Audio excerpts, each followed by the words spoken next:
Paus Fransiskus, yang berasal dari Serikat Jesuit, memberi warna baru dalam kepemimpinan gereja, dekat dengan kaum miskin, sederhana dalam gaya hidup, dan terbuka pada dialog lintas iman.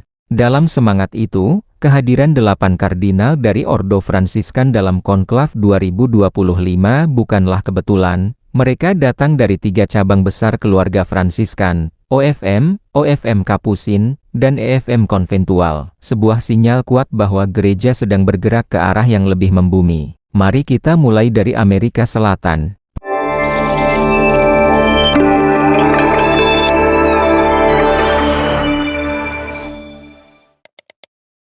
Halo sahabat Katolik terkini, di balik setiap pilihan besar, ada kisah-kisah kecil yang tak tampak. Begitu juga dalam setiap pemilihan, ada perjalanan panjang yang membentuk keputusan, dan dalam Konklav 2025 yang akan datang, tak hanya paus yang akan dipilih, tetapi juga menentukan masa depan gereja Katolik yang semakin global dan inklusif. Tapi, tahukah sahabat Katolik terkini bahwa dari 133 kardinal yang akan ikut konklav, ada 8 kardinal yang berasal dari Ordo Fransiskan, sebuah ordo yang dikenal dengan semangat kemiskinan, kerendahan hati, dan kesetiaan pada nilai-nilai Injil. Mereka adalah contoh hidup dari apa yang dimaksud dengan pelayanan sejati, dari Brasil hingga Afrika, dari Italia hingga Iren. 8 kardinal Fransiskan ini membawa suara mereka untuk memilih pemimpin gereja yang akan menuntun umat Katolik yang tersebar di dunia. Mari kita jelajahi kisah hidup mereka, dan bagaimana mereka akan memainkan peran penting dalam Konklav 2025. Gereja Katolik,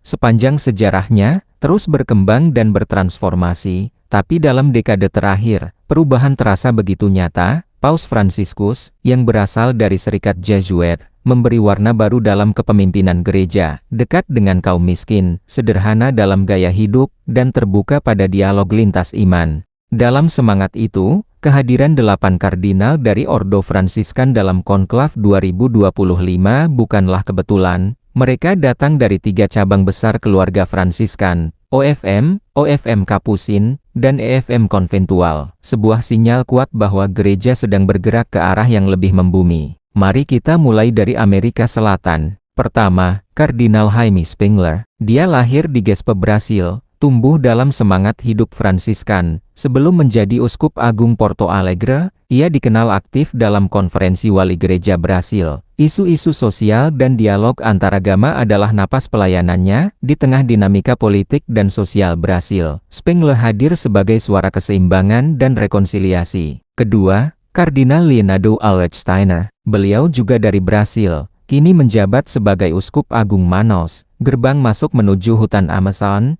lingkungan hidup dan masyarakat adat menjadi fokus utamanya di wilayah yang menjadi paru-paru dunia ini. Suara Steiner menjadi penting bukan hanya bagi gereja, tapi juga bagi kemanusiaan. Ketiga, Kardinal Luis Gerardo Cabrera Herrera. Kardinal Cabrera Herrera berasal dari tanah Andes. Hadir membawa semangat pendidikan dan formasi Fransiskan. Ia dikenal sebagai pemimpin gereja yang menaruh perhatian besar pada pembinaan iman umat dan keberlanjutan karya pelayanan. Kini, sebagai Uskup Agung Guayaquil, ia meneruskan warisan Fransiskus Assisi dalam konteks Amerika Latin. Keempat, Kardinal Pier Battista Pizzaballa. Beliau dikenal luas sebagai mantan penjaga Tanah Suci, kini menjabat sebagai Patriark Latin Yerusalem. Dalam konflik panjang Timur Tengah, ia berdiri sebagai jembatan antaragama. Upaya dialog dan perdamaian menjadi tugas harian yang tidak ringan, tapi sangat penting. Keberadaannya dalam konklav membawa suara harapan bagi perdamaian dunia. Kelima, Kardinal Fridolin Ambongo Besungu. Kardinal Ambongo adalah sosok yang disegani, aktif dalam isu keadilan sosial, lingkungan, dan hak asasi manusia. Ia tak hanya berkarya di Kinshasa, tapi juga mewakili suara Afrika dalam Dewan Kardinal Vatikan. Ia adalah suara profetis yang lantang namun penuh cinta. Keenam, Francois Xavier Bustelo. Beliau lahir di Spanyol, namun berkarya di Prancis. Kardinal Bustelo dikenal karena perhatian besarnya pada perlindungan anak-anak dan dialog antaragama. Ia masih muda, penuh semangat, dan menghadirkan wajah gereja yang ramah serta terbuka terhadap generasi baru. Ketujuh, Kardinal Mauro Gambetti. Sebagai Imam Agung Basilika Santo Petrus, Gambetti punya tanggung jawab besar di jantung Vatikan, Tapi di balik posisi itu, ia tetap Fransiskan sejati, rendah hati, penuh perhatian pada kaum muda, dan aktif dalam pengelolaan situs suci gereja. Kedelapan, Kardinal Dominic Joseph Mathieu. Kardinal yang satu ini istimewa, seorang Fransiskan dari Belgia yang kini menjadi Uskup Agung Teheran Isfahan. Ia bekerja dalam konteks mayoritas Muslim, tapi tetap setia pada panggilan dialog dan persaudaraan. Karya pelayanannya adalah bentuk nyata dari misi gereja yang terbuka pada perbedaan. Dalam Konklav 2025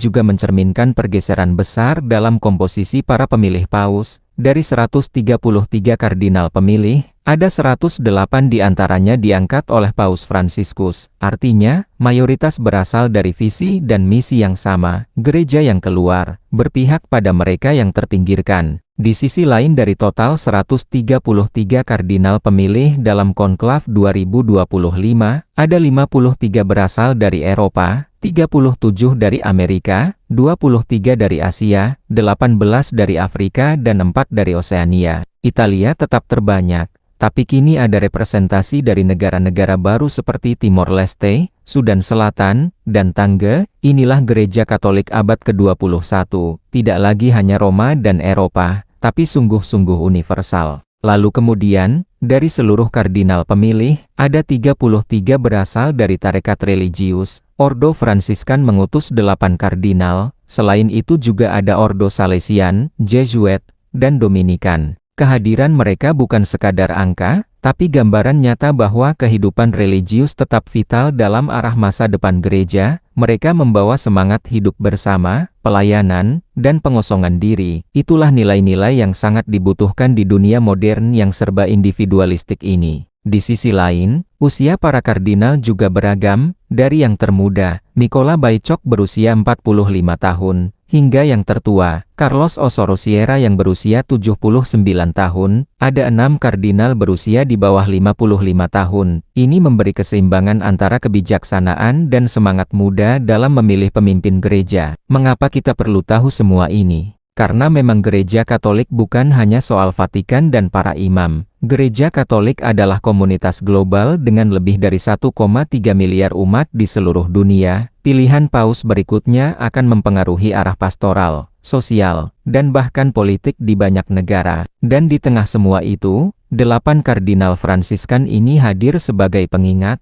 bahwa gereja yang sejati adalah gereja yang melayani, gereja yang sederhana, terbuka, dan berpihak pada mereka yang sering diabaikan dunia. Sahabat Katolik terkini, Konklav 2025 adalah momen Roh Kudus bekerja melalui manusia. Dalam keheningan Kapel Sistina, para kardinal akan berdoa dan berdiskresi, memilih gembala baru untuk umat Katolik di seluruh dunia. 8 kardinal Fransiskan itu akan menjadi bagian dari sejarah itu. Mereka membawa warisan Santo Fransiskus dari Assisi, yang memilih kemiskinan agar bisa lebih bebas mencintai. Mereka bukan sekadar pemilih, tapi pengingat bahwa kekuatan gereja tidak terletak pada kekuasaan, tapi pada pelayanan. Dan siapapun yang nanti terpilih, kita percaya, ia akan memimpin gereja menuju masa depan yang lebih penuh kasih, keadilan, dan pengharapan. Terima kasih telah mengikuti ulasan kami sampai akhir. Jika sahabat Katolik terkini suka dengan konten seperti ini, jangan lupa like, subscribe,